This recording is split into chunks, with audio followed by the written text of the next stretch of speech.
Village to intimidate and to harass innocent civilians who are unarmed. I was sleeping. It was their siren that woke me up from sleep. And I inquired what was happening, and I was told that the enemy were coming to my house. So I looked through the window, my bedroom window, towards the junction, which is less than 100 meters from here. And I saw their armored personnel carrier. He drove past, and then he turned around and came back again towards this direction. And they started firing at the people who were protesting and asking them why were they coming to this place to harass peaceful people who has done nothing to deserve such humiliation and intimidation. I said, what happened? They started firing this community. So I was told that a few people were hurt and injured. I saw 2 people who were bleeding profusely. I was told there were casualties. And as is their tradition, when they shoot people, they carry their bodies away. So we didn't want them to get at those people. That's why we prevented them from coming here. The intention was to come here to ransack my family home. And we would not have that. That's exactly what happened yesterday. Now, the entire episode was captured on a videotape, and I'm sure that's widely available for people to see and come to the conclusion. The one thing that happened for sure was that our people were insistent that they will not enter my father's compound. That was what happened yesterday. So those that were hit by the bullets, where are they now? They're in a very secure location after receiving first treatment. They are now receiving very serious medical attention. And last night, this same Nigerian military went to FMC, which is the Federal Medical Center, to inquire about them so they can take their bodies away as usual. How many of them, sir? 3 in total that I'm aware of. No lives were lost. I understand that lives were lost. Do you know about the number of persons lost? I know I was told at least 2 people. It was 5 initially, but the rest sustained superficial injuries and bullet wounds. The police told us 3 people are currently receiving treatment at their clinic, that they were only macheted, not shot. Who macheted who? That says that in the nation. Ask the police, because they are liars. The Nigerian military and the Nigerian police, they have perfected the art of lying. And unfortunately, some of you men and women in the media have allowed them to get away with murder. That is why they do what they do, because of the complacency of the media and certain television stations. That is the reason why Nigeria is a dictatorial state. That is why there is no freedom here. That is why people are being pursued into their bedrooms to attack them. You have been here now. Do you see anybody armed? Have you seen any soldiers, as they claim? We have. We are a peaceful people. My father's palace is Umudo's palace. My father is a JP, has been a peacemaker all his life. All I want is freedom. And I have determined that self-determination via referendum is the best way to settle this dispute once and for all. And we are undeterred. Yeah, on the part of the military, actually, quite trending through the social media that they went through the FMC rules, okay, as this particular incident took place, the axis between FMC and World Bank, but unfortunately, you've been able to tell us that it actually happened right here. What's your part? It happened here. The thing about the Nigerian military, which you men and women of the media must try to counter, come and investigate. Go and ask people. Less than 100 meters from here, the junction right behind me was where all these things are. We stopped them from entering this untarred road. That is why they've not tarred this very road. Because my father is an upright man. He's a traditional ruler who will not compromise his principles. They refuse to tar his road. That is why. At the end of this untarred road, at the junction, was where they parked their tanks. I saw them. Go and watch the video.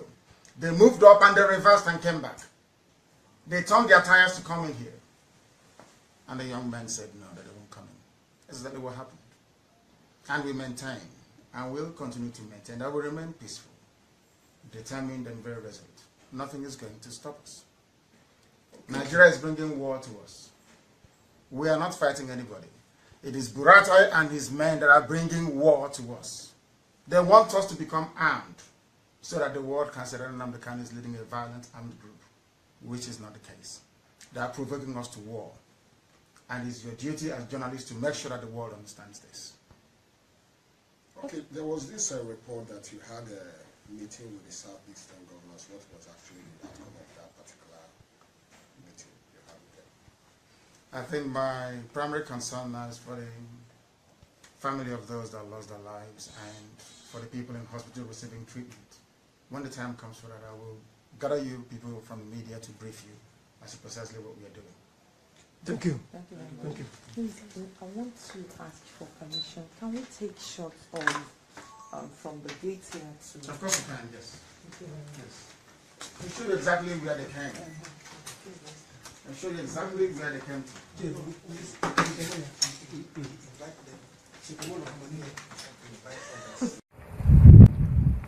Hi, Biafrans. I'm coming to you live in America because I want to talk about what has happened today with Biafrans being shot and massacred when it shouldn't happen that way, that Buhari's government has gone too far, and that our people are being massacred every day. And I'm taking you to a monumental place where a lot of our war heroes were placed, and their names were placed in America, and because I want to honor our Biafrans and our people who have died for nonsense over Buhari's government, Buhari's tactics, Buhari's beliefs. And I just want to say that America, we are watching you, Buhari. We know your game. We know what you're up to. We know your plans, and you will fail. And how you come and attack innocent people, and you come to rob them of their life. I say God has a present for you. God is coming. God is coming to rescue his people. You cannot be a dictator, and you can't even govern your own country, but you have to make war with people that are not coming against you, that they just want freedom. And I think you are powerless. You are a fool. You are a fool to your generation. You are a fool to generations to come, because you will not last long what you have done to these people. And I will not stop. You can send every enemy against me in social media, every enemy against me on Facebook, but I will keep going, because you cannot stop a child of God.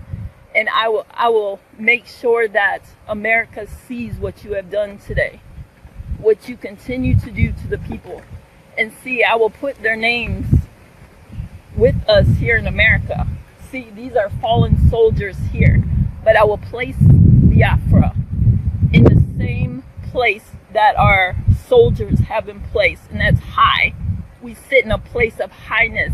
We don't sit to bow down to you, but we are children of the Most High God. Even in the storm that is coming, I'm going to say, my people shall not perish, but they shall have knowledge, because I'm going to give it to them.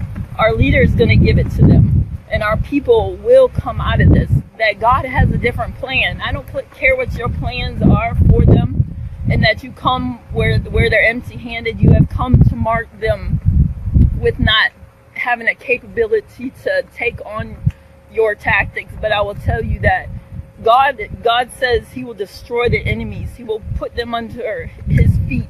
So I'm telling you, you are playing with the wrong God. You need to go and do your Allah and your praises somewhere else. You need to take your characters that you have, Boko Haram, and your ideology somewhere else, because it will not play. See, I was born for this, so I will not stop till I win. I will take you on. I will take Boko Haram. I will take all of you, and I will not stop until the plan is annihilated. Your ways are annihilated. And I love you, Biafrans. I'm fighting for you. I have not stopped.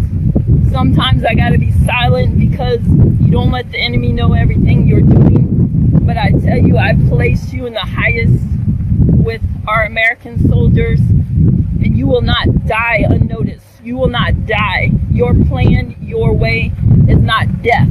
Your plan is highness. Your plan is greatness. I will tell you that God will enable you with power. And I'm telling you that this year that they will try to pull the same tactics that they pulled before, but you will come out alive. That's what they had planned for your weakness. God has planned for power. And I just say, Biafrans, keep your minds straight, keep your eyes upon God, and you will see greatness this year. And I love you. I just wanted to let you know, I wanted to let Bahori know that his tactics have failed. Your ways are failure. Your name is darkness. And I tell you, Biafrans, I love you. Don't listen to the enemy. I am still on your side. I am with you. I love you. And be blessed.